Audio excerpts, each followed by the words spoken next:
perseverance.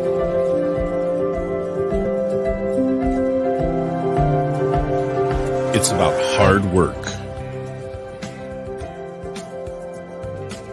perseverance, dedication, self-expression, making memories. Let's make memories together. Good morning and welcome to the cafe as White Cane Coffee presents Coffee and a Conversation. Brian Hackler with you on your daily local. We are in the White Cane Coffee Cafe. Got myself a fresh cup of Dragon's Roast. Come on down, get it in this special laser engraved tumbler, get it filled with your purchase, bring it back at 50% off the refill as a part of the White Cane Coffee Mug Club. While you're here, pick up maybe a scone or a Danish. Breakfast burrito is always great as well.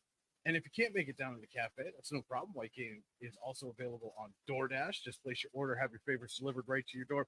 You can also order your favorite roasted food at home online at whitecanecoffee.com. This is Coffee and a Conversation. Our special guest this week, Kari Swanson of Core. Welcome. Thank you so much for taking some time and chatting with us. Thank you for having me. So let's get right into it. Explain a little bit about Core and how it got started and your goals for this organization. CORE stands for Choosing Openness Regarding Experiences. And I started it probably been 6 years now. And the reason I started it was I'm in the mental health profession. And I just felt that people in Warren really needed to kind of embrace mental health like we do physical health and be a little bit more aware of mental health issues as they were becoming quite prevalent. And then 2020 with COVID, that really took a hit with mental health. So the goal for CORE has always been to provide mental health treatment and education, as well as suicide prevention education, because the number of suicides that I was seeing, just suicidal individuals as young as third grade, thinking of not wanting to live, was really high. And I just felt that people needed to understand what to do in a crisis situation. And I know, you've had a number of events. You have the billboards twice a year, and I know people have seen those around, and always great artwork and really interesting. I felt the way the students are able to kind of express those thoughts and images in their artwork. And what prompted you to start doing having the students do the artwork? I guess I just felt that it would give a different perspective of how the students perceive mental health, and it would help Warren as a community kind of embrace things a little differently. Whenever there's youth involved in things, we kind of pay a little bit more attention.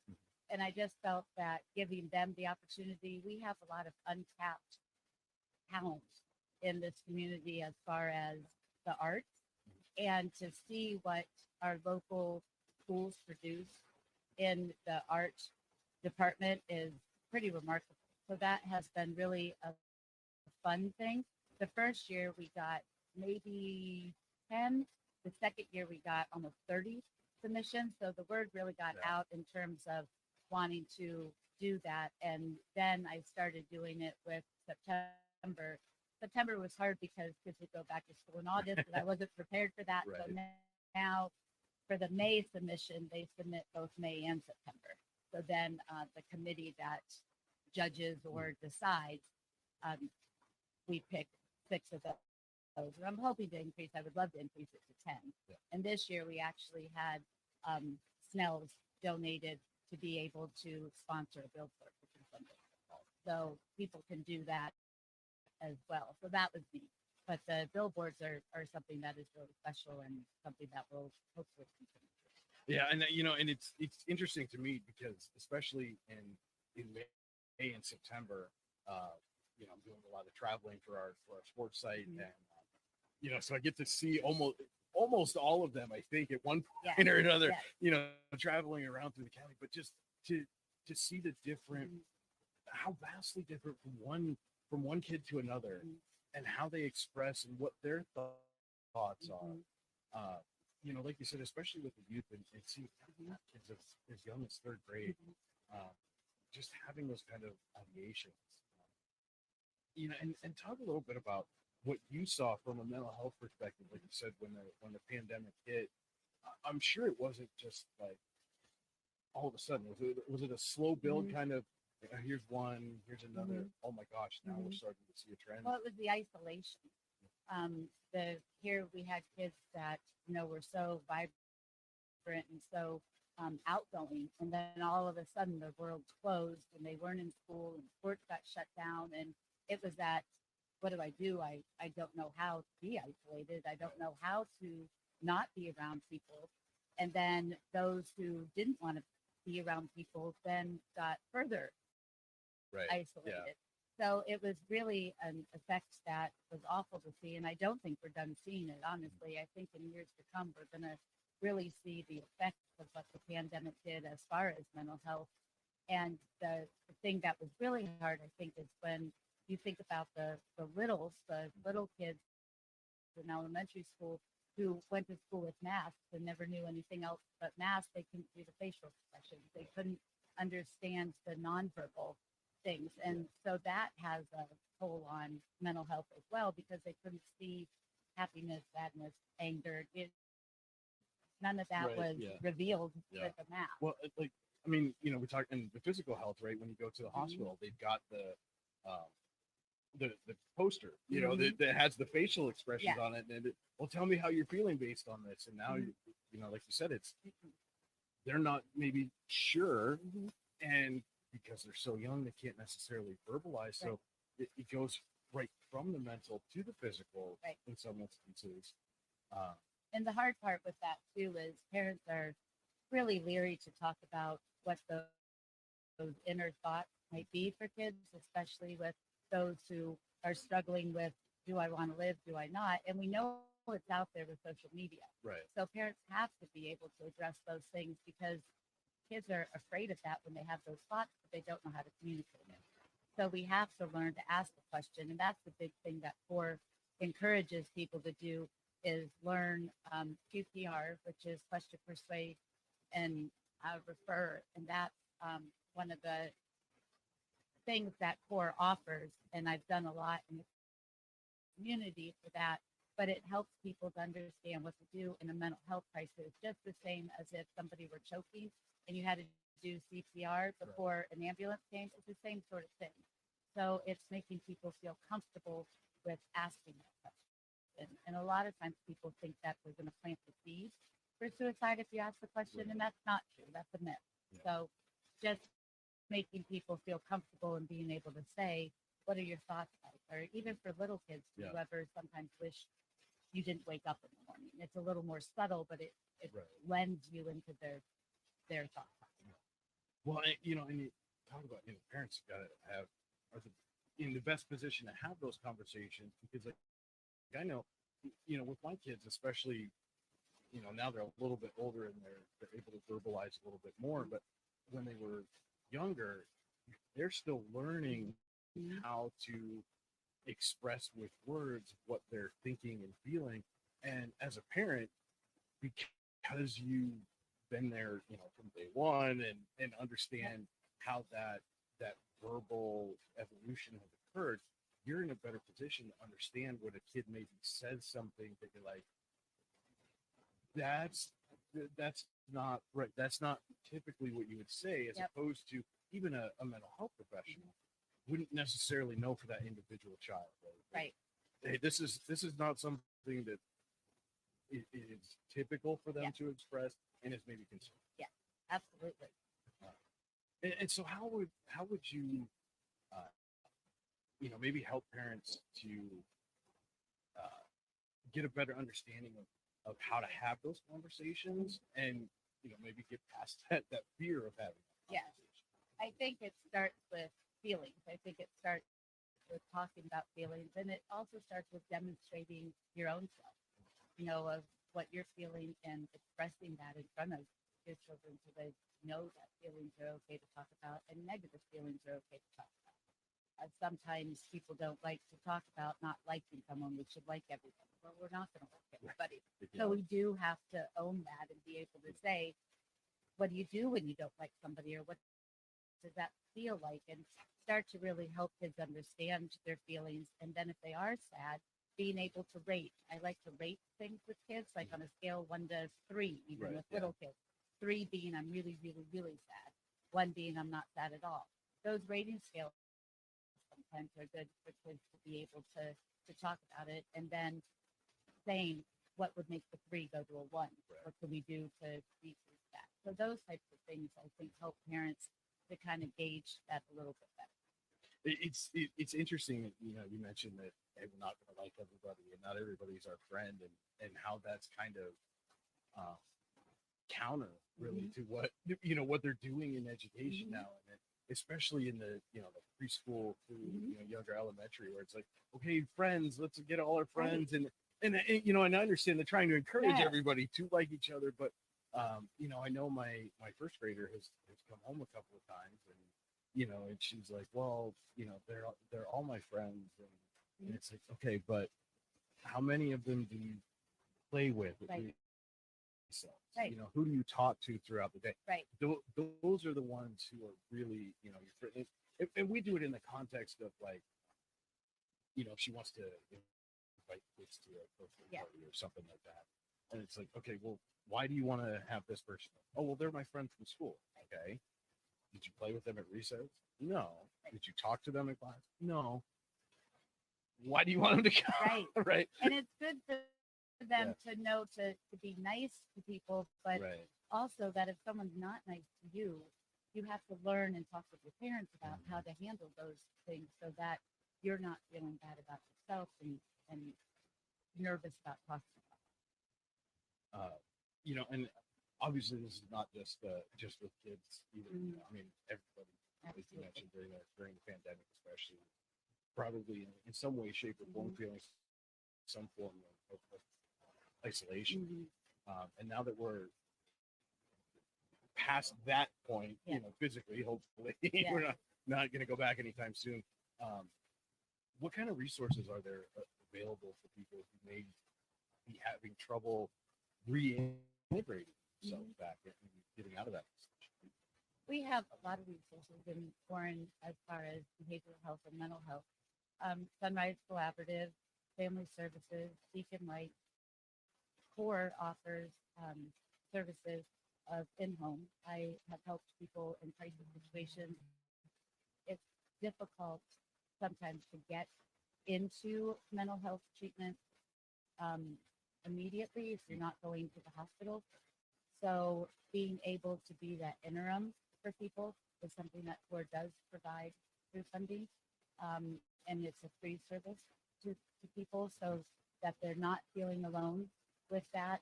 I think that there are some different support groups. I would like to see some more support groups in Warren. I think that that is one thing that we lack is some support groups for people to kind of feel that they're not alone in what they're feeling and how they're feeling, and get other views of how to deal with certain things. I think that helps people feel better knowing that you're not alone in what you're feeling. But I think this time we're kind of spoiled right now with the weather in the end of November, but we are going to hit the time where seasonal affective disorder really comes into play, and especially around where we live, because we don't see the sun then for 6 or 7 months. And that can be really debilitating for people. And I think that people need to understand that they can talk to somebody. There's also a service 988. They want to make it similar to 911 for crisis, medical crises, but 988 is a mental health crisis number, and you can text, you can call, and it's not just for someone that's in need. It's also if you have a friend that's in need and you want to know how to help somebody, you can call that number 988 and talk to them about what the need is or what to do, and they'll walk you through it. But the texting is nice because we know that's what our youth do, and that's how they're more comfortable, and it's important to hit their comfort level. So 988 does provide that resource for people, but it's understanding that a lot of people with seasonal affective disorder don't want to take any medications or any help because they know that once April and May hit, once they're the sun going to feel comes back, right. but is it worth going 6 or 7 months feeling that way Right. down Yeah. in the dumps for that long? So it's, again, you have a headache, you take a Tylenol. You have Yeah. a stomach ache, you're going to treat it. So you're not feeling good internally. Let's figure that out. And how much of it is just that perception that we've had society for so long that even just going to therapy was something that was like, oh Taboo. yeah, like, oh, you're therapy, right? Yeah, like something's like wrong with yeah, you. like I'm gonna catch it Right. if I talk to you. Right. And what changes have you seen societally from a mental health professional perspective that have maybe lend itself to people being more willing to go through something? I think people are starting to understand that there is a connection. The physical health needs to be, the mental health needs to be as important as the physical health. And I think they're starting to see that it's not just crazy, it's not just psychosis or the real big mental health things. That depression is big, and that is before suicide. Yeah. So I think the suicidal increases that our society has seen has really started to understand that mental health is important. And one of the things that I've seen that is really kind of, there's a lot of commercials on mental health. Yeah. There's a Yeah. lot of commercials on people addressing their mental health, on even stars coming out and saying, I suffer with anxiety, and this is what I do. And there's a lot of computer things now. There's that hers that they go on and they can have conversations with people via Zoom. I think that that's one thing that COVID did help with, is making it easier for people to have therapy in their home without having to go out. So I think that those things, I think that we are starting to address it differently. We still have a ways to go, but I do like the trajectory that we're in. Well, and I want to touch on that. We talked about, one of the good things about COVID, right, was that people realizing, Zoom and virtual meetings and things of that nature. How much does that knock down a barrier for somebody who maybe is depressed and, oh, I don't have to leave, right? It's huge, because there are a lot of people, if they have agoraphobia, where they don't want to go outside and they have that anxiety going from the house to the car to the doctor's office, that takes that down and they can have therapy in their homes. People who are really anxious about going out and depressed, you're not getting up. I mean, you can have your therapy in your PJs in your bed. So I mean, you can. Right, you're laying down in bed. Like, Right. Hey, I mean, okay, you can. Yeah. So I think that has helped people also, because we're targeting the people that are truly struggling and couldn't get out or cancel their appointments because they didn't want to leave the house. So I think that really has helped. All right, with that, we're going to take a quick break, get a word in from our sponsor. We'll be right back with more Coffee and a Conversation presented by White Cake Coffee. The only thing worse than being stuck at home is being stuck at home without coffee. We can't let that happen. Browse our selection and order online. From sweet to tangy, hot or iced, we have something for you. White King Coffee, because every cup makes a difference. Cheers. And welcome back to the White Cake Coffee Cafe. And this is a Coffee and a Conversation presented by White Cake Coffee. And I've got myself a fresh cup of Dragon's Roast. Brian Hagler for your daily local. Our guest this week, Kari Swanson of Core. Just what did you get I got today? a white chocolate raspberry chai. Oh, it is delicious. I've never had it before. Well, there you go. Now you got Very a new good. favorite. I know. You can stop on down to the White King Coffee Cafe in the plaza across from Tops. Pick up a white chocolate raspberry chai or black cup Dragon's Roast like I got right here. Either way, whatever your pleasure, stop on down to the cafe, pick yourself up a fresh cup, say hi to the friend folks here at White King Coffee. And, Kari, we were talking a little bit about some of the, I guess they call it telehealth, and being able to Zoom with therapy sessions and things like that. Obviously there was a lot of stuff that came out of COVID, but that was one of the, surely it's got to be a huge positive. And again, from a mental health professional perspective, how much does that maybe alleviate some of the stress, like we were talking about, some of those patients don't would cancel appointments. Yes. And now you're not maybe having to worry about the cancel because Right. I think that that's been very helpful.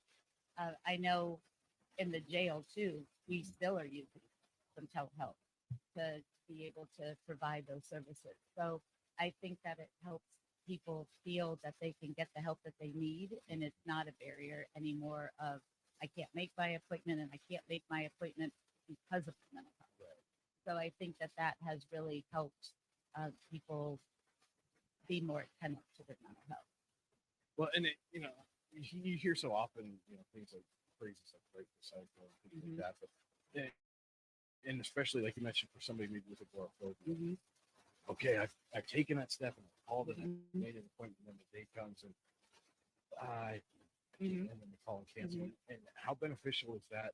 That maybe they're able to then transition from those virtual appointments to being able to. Yes, because the therapist can do different things. Like if I had someone with agoraphobia, I would start in the house and then ask them if they go to the front porch, and then as you can do those steps with them, telehealth, to eventually then get them to the office. So it's great stuff that being able to have some steps to do instead of saying, well, I can only see that. And you mentioned a little bit about the 988, and that's relative. I mean, that's what, about a year old, less than a year. So Yes, I did. They changed. It was an 800 you're right. a number, but I think that they changed it to again kind of bring the focus back on.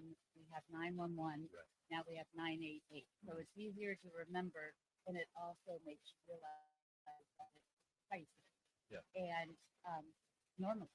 So that it's not a very long number that you have to try to remember, but then also the texting part. And my understanding is youth are responding very well to it in terms of being able to help their friends by texting and asking questions to help, and then also just help themselves.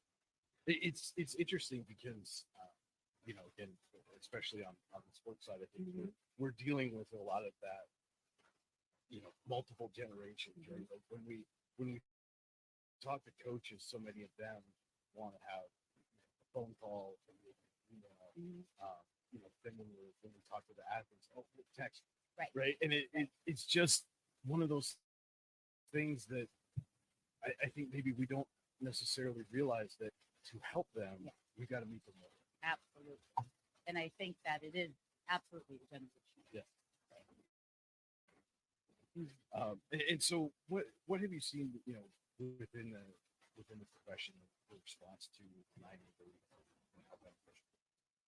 I think people have been very happy with it because people are using it, and it's increasing their awareness of even their own. They're able to call and talk about what they're going through, and then getting that push to then go and see a therapist or talk about medication, or even go to the non-prescription stuff. There's a lot of great herbal stuff too for those that don't want to try the prescriptions.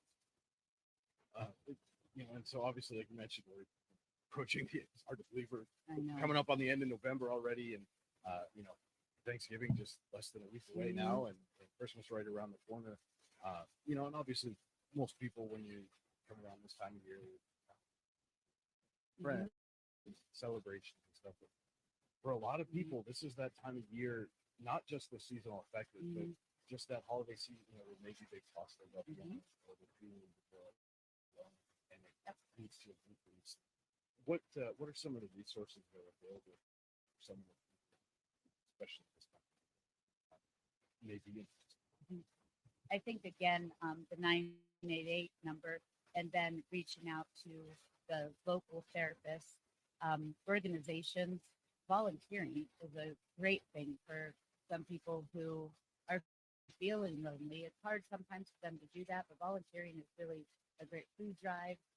Helping with, there's a lot of local food pantries and food like Christmas dinners, Thanksgiving dinners.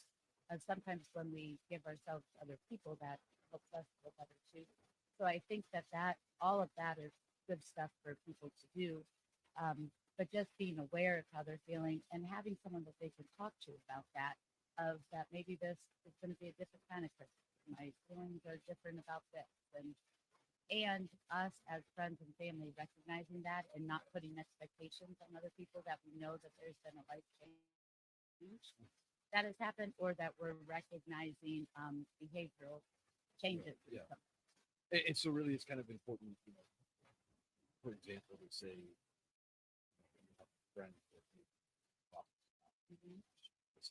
for, Mhm. Christmas or holiday or whatever, just pay a little extra attention for behavioral kind of changes. Mhm. Make sure that, hey, feel it. Yeah. Are you feeling okay? What can I do? And not putting that, well, why don't you come over to our house? I mean, the invitation is fine, but sometimes it's good to say, well, what do you need? What can I do to help you? And sometimes people might say, I'm okay, and we have to respect that. Yeah. But also ask, are you sure? Like Yeah. if they're showing some signs of being down or being very depressed, then making sure. How often or how much of an impact can simply sending a text? You're thinking about it. Mhm. How, Big. how big? Yeah, that's a big. I think that's huge. Cards are huge. Just I'm thinking about you. I know this could be a difficult time. You don't have to go into details, and neither does the other person, but just that knowing that you're on somebody's mind, or that they know that this is difficult for you, that does a lot for somebody's psyche and spirit, and just feeling that they're not alone. And I mean, for a couple of years now, but obviously I've so much not a good time in the community. Uh, when you have a young person, young people in that case, take their own lives in such a short span, uh, how much does that impact the community? And how, as a community, can we best serve each other in those kind of times to make sure that it stops there? I think sometimes communities think that we're in a bubble and it's not going to happen here. And then it does happen here. And I think the community really rallies around each other and our youth. I think that we realize as a community that we really do need to meet youth mental health needs. And I also saw the youth. They developed a young person's coalition for suicide prevention and did some things with that. And I think that really was positive that came from that. But I think that it's always in the back of people's minds, but I think it needs to be so that we don't forget that things do happen and our youth are going through things. And again, social media is not always the best thing, especially for our youth who has full access. And there's always questions, for us as a user organization. Here's one of the things that when I was in Colorado, they talked about military that we run into what they call cluster. And part of that was attributed to news coverage and media coverage because attention. And so what advice would you give to us as a news organization that, if another suicide were to happen, in ways to cover it and that it's newsworthy, but doesn't necessarily maybe lead to other people thinking it's Right. And I think the glamorization isn't as real as what some believe that it is. I think tactful coverage um, from the standpoint of what can be behind why somebody would do something and what parents need to look for or ask, or what teachers need to look for or ask, instead of the glamorization. I think comes from people thinking that the more that you give it attention, other people are going to want to do it for attention. And I don't necessarily believe that. I think that addressing the reasons why that may happen is more beneficial, but the community needs to know what's happening in the community. And I think that things are done very tactfully in those situations here. And you mentioned that the kids came together and formed that coalition. We were there for that, the first suicide awareness walk. Had to hold it switched from I think from the park to the high school because of They weather. were very resilient. Yeah, but that quick adaptation though too, like you mentioned, resiliency in kids, and I think sometimes we feel like, even kids in high school are still fragile like they were when we're cradling them in our arms, and they're really not. They're far more resilient than They are. give them credit for. And the schools, especially here, the school district is very willing to embrace mental health. It used to be that you couldn't mention suicide in school. You couldn't hang up posters that had a suicide prevention hotline on. And the school district here has embraced CORE and has allowed CORE to do a lot of programming within the school and a lot of awareness things. So I think that's really important too, to give those resources and to have those posters and to have things that you don't know what's going to change somebody's day. Like if they see something that says you're okay or you matter, that might be enough to somebody. And teaching kids to put the phone down and talk to each other. You know, I mean, that's a big thing. And that's part of the isolation right now is if we were 14 years old, we'd be sitting by each other, texting each other, not communicating eye contact. So I think promoting that as adults is important and modeling that. Well, and not only that, but if there are instances where where there is kids are kids and they're going to pick on each other at times, but when you and I were 14 years old, that stopped. Right. Like you left the building and you were away from that person. It stopped. Yeah. But now it's keep going. 7 Absolutely. because now they're TikTok, Snapchat, Instagram. There's bullying that continues 24/7, where we could get away from it and have a break for 12 hours and then go back and have at it again. But you don't get a break. But so you have, again, these kids are dealing with that on one hand, but on the other hand, it seems like they're far more willing to have mental health discussion than maybe any generation. Absolutely. I think that they're in the thick of it more and they see the mental health and it's part of the world that they grow up in, where we didn't have that today. Right. Yeah.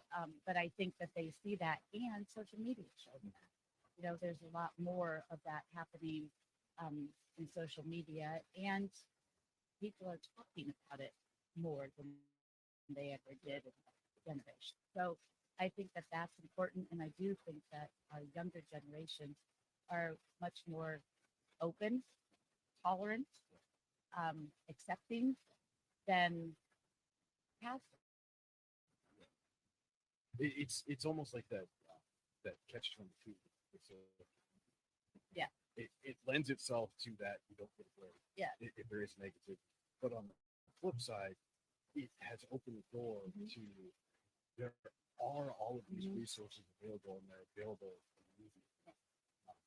so that it's it is. You just it's balanced. It's so a balance. many things in life. Moderation. Yep. So again, got the holidays coming up, and I know usually have in September, October, big event downtown. How did that kind of all come about, and how beneficial has it been for CORE to have that and kind of have a gathering place?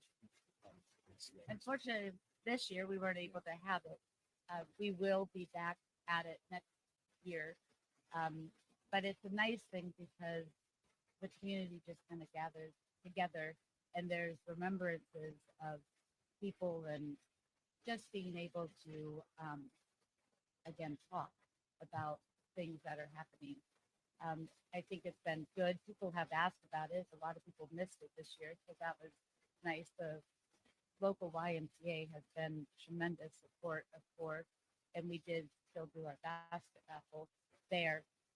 So that was good as well. So we will do that again, and we have a golf tournament that takes place doing it in August. I don't know. Stay It'll be here tuned. Stay before I tuned. know. We'll have the details. Exactly. So I think before we wrap things up here, Jim, just want to have you, if people are in need of resources, obviously 988 is immediate. But if they want to reach out to you at CORE, how can they do that? They can do that through my cell number. To you? That's 779-0767. They can also call the First Methodist Church where the 501c3 is, and they can call 723-4930, and they can reach me through there as well. All right, that'll about wrap it up for our Coffee and a Conversation this week. Thank you so much for taking some time. And again, want to encourage anybody out there, if you're having any kind of mental health issues or crises, text, call 988, reach out to CORE, reach out to someone, please do that. Take care of yourself mentally, physically through this holiday season. And thank you, Brian, for all your support through CORE. I mean, you've been a big advocate and supporter, and I do appreciate you and your. Well, at Your Daily Local, one of our primary goals is to build this community. People are struggling, mentally, physically, or otherwise. So we want to be a part of helping you. If you are struggling, again, 988 text, call. Please take care of yourself over this holiday season. Everybody to enjoy the holidays. Kari Swanson, again, thank you so much for taking some time with us. Thank you. We will be back next week with another episode of Coffee and a Conversation presented by White Cane Coffee. Thanks so much for tuning in. Enjoy. You know what would make that better? A cup of White Cane coffee. Wow, that really is great coffee. White Cane coffee, because every cup makes a difference. It's not just about music lessons.